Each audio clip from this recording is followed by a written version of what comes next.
একটি গুরুতর এবং অত্যন্ত অ্যালার্মিং বিষয়ে আজকে সবাই যখন মিলিত হয় তখন পয়েন্ট অফ অর্ডারের মাধ্যমে মাননীয় বিধায়ক নাগরাকাটা, সম্মানীয় পুনা ভাংরা, মাননীয় বিধায়ক কালিয়াগঞ্জ উৎপল মহারাজ এবং অন্যান্য একাধিক বিধায়ক এখানে তুলে ধরেছেন নওদা বিধানসভার বিধায়ক মাননীয় হুমায়ুন কবিরের কি জায়গায় অত্যন্ত আপত্তিজনক সাম্প্রদায়িক এবং সমাজ এবং রাজ্যের পক্ষে ক্ষতিকারক বক্তব্যের উপর আমার সঙ্গে পরিষদীয় মন্ত্রী ডক্টর শঙ্কর ঘোষ যোগাযোগ করেছিলেন।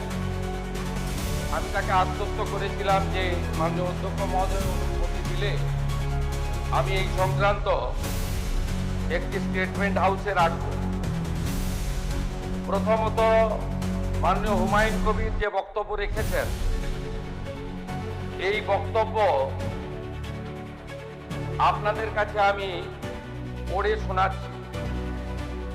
26/6/2026 afternoon Humayun Kabir MLA Nowda AC, তিনি একটি উনার পার্টির মিটিং কাশীপুরে রেজিনগরে করেছেন।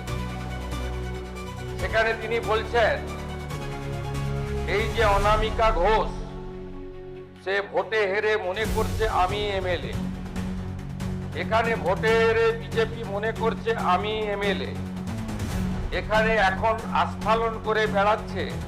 তা আমি শুভেন্দু অধিকারীকে সেদিন বলেছি যে আপনি ভোটে জিতেছেন, আপনার দল জিতেছে, খুব ভালো কথা, কিন্তু মুর্শিদাবাদে আস্ফালনটা একটু কম করবেন। আমি যেদিন ময়দানে মুসলমানদের নিয়ে নেমে যাব না সেদিন এমন ছাটা ভাগা মাছ শুরু করবে যে আপনাদের পতাকা বহন করার লোক থাকবে না। কেস এরকম কেস আমাদের বহরমপুরে জেল খাটা আছে। 5000 লোককে আপনি বহরমপুর সেন্ট্রাল জেলের যা আয়তন তাতে 4700 বা 4800 বেশি লোক ধরে না। লাখে লাখে লোককে রাস্তায় নিয়ে নামাবো আর ছাটা ভাঙা মার দেবো আর জেলে যাব। কদিন জেলে আটকে রাখতে পারবেন, কত খাওয়াতে পারবেন দেখব। লিমিট যেদিন ক্রস হয়ে যায় না, মাথাটা যেদিন গরম হয়ে যায় সেদিন আমি এসপি বুঝবো না, চিফ মিনিস্টারে বুঝবো না, আর কে কোথায় থাকলো আর কে কোথায় থাকলো না ওসব বুঝবো না। আমি নিজেই নেতৃত্ব দিয়ে দাঁড়াবো। এটা একটা ইনসিডেন্ট 1। ইনসিডেন্ট 2, শক্তিপুরে দুয়ারা ঘাটে 8 তারিখে সেখানে উনি বলছেন ভোটের আগের দিন আমার নিজের ভাইপোকে অ্যারেস্ট করেছে এই ওসি। এই আমি তো ভাষা বলতে পারবো না। এই বাচ্চাকে আগে দেখব, তারপরে ভাষাটা আমি অমিট করছি। এই বাচ্চাকে এমন শিক্ষা দেব, এর বাবা 14 গোষ্ঠীর নাম ভুলিয়ে দেব। এ লালগোলাতে 500 মুসলমানের লাইফ শেষ করে দিয়ে এসেছে। সত্যভাবে বলবো, এই ওসিকে এখান থেকে সরানো শুধু না, একেবারে অকেজো পোস্টিং দিতে হবে। যদি না দেয় 10,000 লোক নিয়ে থানা ঘিরে একে কলার ধরে থানা থেকে বার করব, পারলে আমাকে রুখে নেবেন। এই দুটো ইনসিডেন্টের পরে আমার মনে হয়েছে যে এনাফ ইজ এনাফ, সময় এসেছে এই ধরনের লোককে সবক শেখানোর। আপনাকে আমি পরিষ্কার বলছি, মমতা ব্যানার্জি মুখ্যমন্ত্রী নন। আপনি দুর্বল মুখ্যমন্ত্রী পেয়ে যা খুশি করেছেন, যা খুশি বলেছেন। আমি আপনাকে বলে গেলাম, আমরা দুটো এফআইআর স্টার্ট করেছি। Rejinagar PS case number 219-226 dated 26/6/2026, under section 152, 192, 196, 197, 224, 299, 351 within bracket 2, 352, 353 of the ভারতীয় ন্যায় সংহিতা। ইনসিডেন্ট নাম্বার 2 তেও আমরা শক্তিপুর পিএসএ 176/226 আরেকটা কেস ইস্যু করেছি। সেই কেসেও আমরা ভারতীয় ন্যায় সংহিতার সমস্ত সেকশন লাগিয়েছি এবং আমি আপনাদেরকে অ্যাসিওর করছি এত বড় ক্ষমতা আপনাকে কেউ দেয়নি। আপনি মুখে যেগুলো বলেছেন, আপনাকে আমি বলে গেলাম, আপনি কেন করছেন আমি জানি, আপনি কেন করছেন রাজনৈতিক কারণটা আমি জানি। আপনার এজেন্ডা 2 ছিল। 1 এজেন্ডা ভরতপুর, রেজিনগর, নওগাঁয় সব নির্বাচিত পঞ্চায়েত যে দলেরই হোক ভেঙে আপনার পার্টিতে নিয়ে যাওয়া।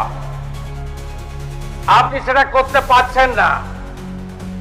আর দ্বিতীয় হচ্ছে আপনি 2টো সিটে জিতেছেন, নিয়ম মেনে একটাই রিজাইন করেছেন রেজিনগর। আগামী 2-3 মাসের মধ্যে উপনির্বাচন হবে, আপনি আপনার ছেলেকে জেতাতে চাইছেন। 72% মুসলিম আছে, মুসলিম ভোটকে কনসলিডেট করার জন্য আপনি এই খেলাটা খেলছেন। আপনি কান খুলে শুনে রাখুন, আপনাকে এইভাবে ধমক, হুমকি, বেপরোয়া, লাগাম ছাড়া কথা বলতে দেব না, দেব না, দেব না।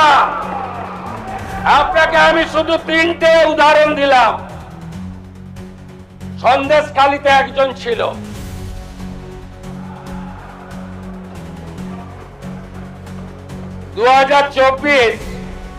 পয়লা জানুয়ারি বলেছিল তৎকালীন বিরোধী দলনেতা এলে তার হাত কেটে পায়ে, পা কেটে হাতে লাগাবে আর চামড়া ছাড়িয়ে মেদিনীপুরে পাঠিয়ে দেবে। ওর অবস্থা কি হয়েছে সবাই দেখেছে। একই টোন ছিল। আরেকটা জীবনতলার গুন্ডা ক্যানিং ভারত, ওর অবস্থাও কি হয়েছে দেখতে পাচ্ছে সবাই। আরেকটা পুষ্পা ঝুঁকে গায়ে নেই, এমন ঝোঁকা ঝুঁকেছে খালি পায়ে, ছোট প্যান্ট পরে, কান ধরে উঠবস করতে করতে যাচ্ছে। আপনাকে আমি বলে গেলাম পুলিশ তার ব্যবস্থা নেবে। আর আমি 1 সপ্তাহ পরে মুর্শিদাবাদে যাচ্ছি। আমি প্রমাণ করে দেব ভারতবর্ষের সংবিধান, আইন শেষ কথা বলে, কোন বাপের আবাদ শেষ কথা বলে না। আপনাকে সংযত হওয়ার, সতর্ক হওয়ার, এই ধরনের কথা প্রত্যাহার করার এবং ভবিষ্যতে এই ধরনের কথা বলার আগে 25 বার ভাবার হুঁশিয়ারি দিয়ে আমি সবাইকে আশ্বস্ত করছি। আপনারা ভাবছেন কেস হয়েছে, অ্যাকশন কবে হবে? যারা ওকে ডেকেছিল এই সভাতে তাদেরকে আগে তুলব, তারপরে আপনার কাছে যাব। যা করার করব, আমি আশ্বস্ত করছি আপনাদের। আপনি ধরে রাখুন, এটা ওর শেষ বক্তব্য, ধরে রাখতে পারেন। এই সরকার আইনের শাসন প্রতিষ্ঠা করবে, গুন্ডাদের শাসন সমাপ্ত করবে, নিশ্চিন্ত থাকুন। সবাই ভালো থাকবেন, ধন্যবাদ।